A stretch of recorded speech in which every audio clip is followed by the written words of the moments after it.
પરસોત્તમ રૂપાલાના નિવેદન બાદ ક્ષત્રિય સમાજના વિરોધનો મામલો। રૂપાલા વિવાદમાં જગન્નાથ મંદિરના મહંત દિલીપ દાસજીએ નિવેદન આપ્યું। વિવાદમાં મોટા નેતાએ ન કરવી જોઈએ ટિપ્પણી, બંને પક્ષોએ બેસીને નિરાકરણ લાવવું જોઈએ, આ પ્રકારની વાત દિલીપ દાસજી દ્વારા કરવામાં આવી।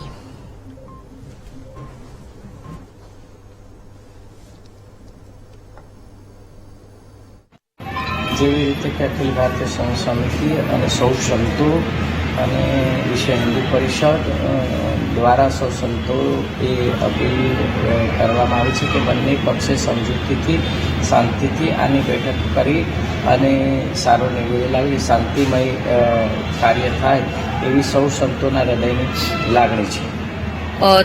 તમને મધ્યસ્થી કરવાનું કહેશો તો તમે મધ્યસ્થી કરશો? સૌ સંતો મળીને બધા વાત કરી અને બેઠક કરીને જેવી રીતે કે સંતો દ્વારા એક અપીલ કરવામાં આવે છે કે બંને પક્ષે સમજૂતીથી બેઠક કરી અને સારો નિર્ણય લઈ અને આને શાંતિમય આ વિવાદને પતાવી દેવું।